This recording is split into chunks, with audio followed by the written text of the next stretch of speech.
Good morning. It's Monday, December 26th, and that means two things. Maybe next year I'll take it off. Maybe. But until then, this is the Lighting Industry News Brief, and it is brought to you by Keystone Technologies and their XVIT Vapor Tight fixtures. Power Select, Color Select, IP65 rating for wet locations, impact-resistant polycarb lenses, 50,000 lifetime LEDs, durable, dependable. Keystone drivers make it work year-round. That is light, made easy. And let's do the news part. Nailed welcomes Federated Insurance as an associate member. The U.S. DOE is proposing changes to the efficiency standards of GSILs yet again. We'll see if that goes through. The IES will be managing the NCQLP and their LC program. That'll change hands on the 1st. Energy Star is seeking input on sunsetting lighting specs. There's going to be an orderly plan, but they want input from the industry first. We'll see how that goes. $45 million added to building code funding in DOE resiliency plans. Graybar has bought CX Connection. Applied UV has bought Puro and LED Supply Co. That's a $20 million cash and stock deal. Dickman has bought Lions. That's their 5th acquisition. The AAILA has reorganized as a nonprofit org. Current members are invited to buy their way into founder status for extra benefits. Canada has amended their energy efficiency regulations. AMS Osram has sold Clay Packy. They promise that that's the last divestment. No one is confident in China's pivot away from zero COVID rules, and labor shortages will most likely be incoming. Good Design Awards has named their winners, including the lighting products category. Henrik Wilhelmsen celebrates 10 years in lighting IP law. This would be the part where I do that joke where I say how many hours of operation, but you obviously have to triple that for lawyers' billing hours. Lawyer joke. Redaptive raises $200 million in their IPO. $200 million in investor funding after withdrawing an IPO. This is from the Canada Pension Plan, actually, who bought in. The Rogers Centre of Toronto has showed off their new LEDs inside and out. I think they're going to pair it with the radio tower next door. It's going to be real cool looking. U.S. Border Patrol seeks lighting pros as work on the wall resumes. And the DLC seeks proposals on light pollution and efficiency. Consultants have until the 27th of January. LEDtech plans on 30% revenue gain next year. They're a Taiwanese company, and they have ambitions. Survey says sustainability is a top priority for manufacturers. Nominations are open for the NLB Product Awards. You have until the 20th of January. K&E is opening a brand new branch in Ann Arbor, Michigan. SLG has a new warehouse in Houston. Builder confidence declined all year, according to the NAHB, National Association of Home Builders, and Wells Fargo. Wolfspeed is expanding their existing silicon wafer supply agreement to about $225 million. U.S. Lighting Group has changed accountants to Markham LLP, and the New York State Legislature has passed a right to repair law, although it looks like the governor won't sign it. Tintech continues inventory sell-off. They make chips, they make sensors, and they're looking to offload older devices. In legal briefs, KSA and Force Partners have settled in principle. Cree LED settles with Star Headlight and Lantern. A Merrimack, New England lighting company ran war material to Russia. Chips and missile parts have been allegedly laundered through Estonia. Mississippi's DOT addresses copper thefts with new law enforcement partnership plans. And we have $82 million damages in Washington school PCB lawsuits. The jury is finding against Monsanto in favor of families of staff who may have or may not have suffered from the devices. In rep agencies, Visual Interest moves into El Paso, Texas, and New Mexico. GM picks Smart Lighting Solutions for North Georgia. Cooper chooses Ashley Williams in Chicagoland, and Young and Champaign will rep for Morris in Lower Michigan. In events and webinars on the 17th, we have the Tampa IES Lighting Vendor Showcase And the ILP has set a date for their professional summit in Manchester, the UK. In IoT news, Southwire has invested in Sinclair Digital. Spotlight has a new office in Oklahoma. And Jaga Book 20 begins certifications. Both Dolly and Jaga stickers will go on those. In recommended reading, all this on nail.org, we have Saving Carbon with the IoT, Design Trends in Lighting, Darker Nights Are Needed, Choosing the Best LED A19, Understanding the Historic Drop in Public Lighting Right Now, The Best Sad Lamps You Can Buy, Smart Cities and Sustainability, Doom, also gloom for the US grid, and recapping the LPS Digital Summit. In market predictions, smart home shipments are on the decline, 9% growth in indoor farming, lighting controls will reach $17 billion in a few years, 20% expansion in circadian lighting, smart home healthcare up 8%, floor lamps up 12%, $138 billion in commercial and industrial LEDs, and $5 billion for drivers. In R&D, you can tell how bright it is with your eyes closed thanks to a Osaka Metropolitan U study finding that a lot more light passes through your skin than you might think. And eye health has been linked to historically redlined districts. This is a discriminatory housing policy from the 1930s that is still having a bit of an effect right now. In dark sky news, Czech Republic will be taking their light pollution laws, some of the strictest, EU-wide, or that's their hope anyway. DLC has compiled outdoor lighting ordinances across Canada and America. The shape of your eyes increases the effects of light pollution on you.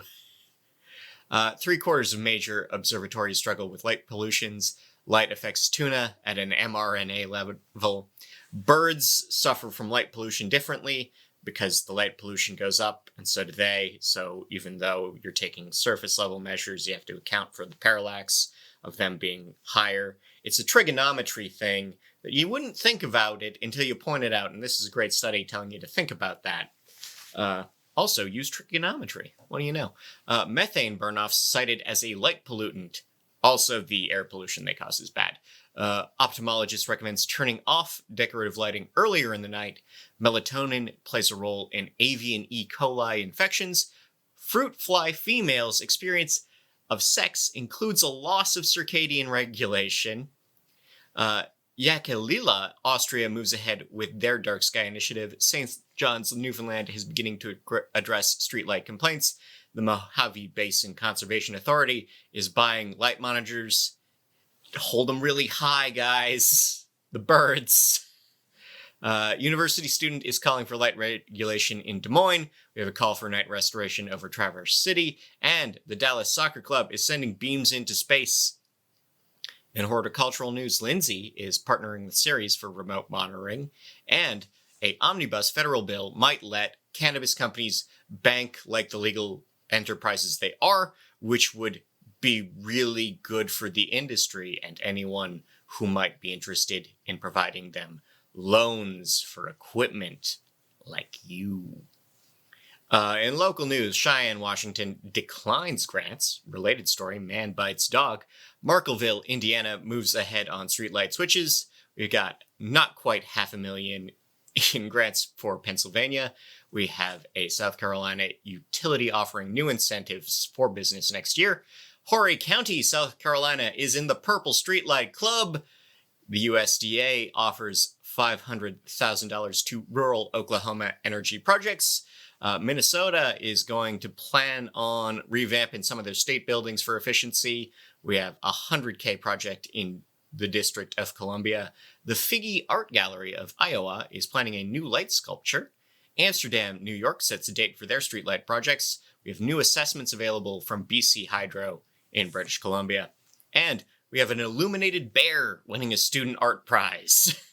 In international news, Lithuania is a drag on Latvia and Estonia's grid, and Ilin Electronics' IPO is 95% subscribed.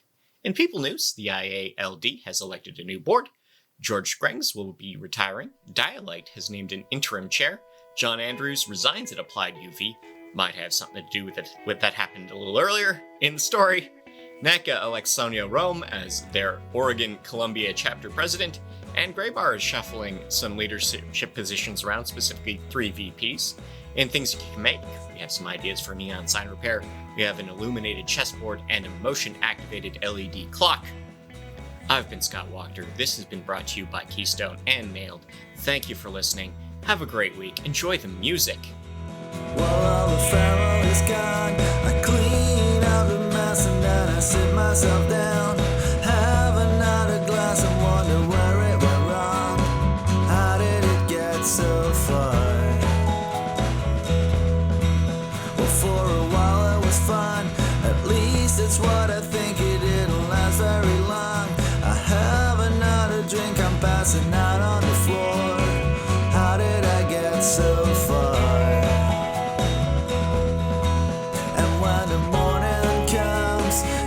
Like my head explodes and the world is spinning way too fast. I love a boxing day. I love a boxing day. I love a boxing day. I love a boxing day.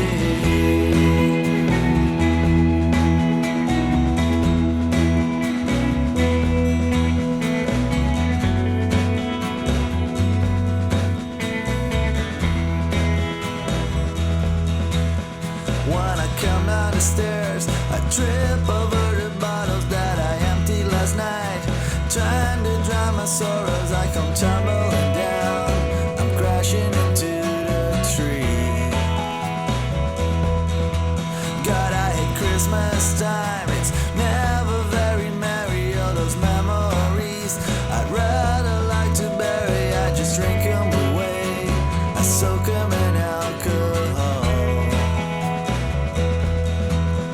When a new day dawns, it feels like my head explodes and the world is spinning way too fast. I have a boxing day.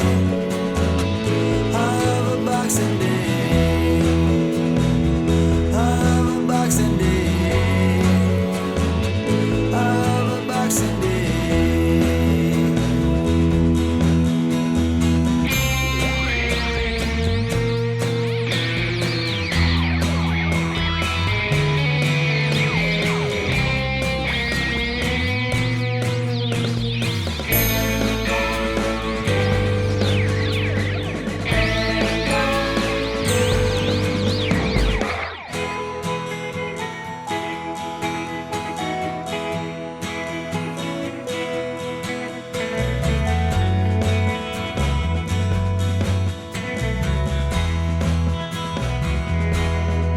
And when a new day dawns, it feels like my head explodes and the world is spinning way too fast. I have a boxing day.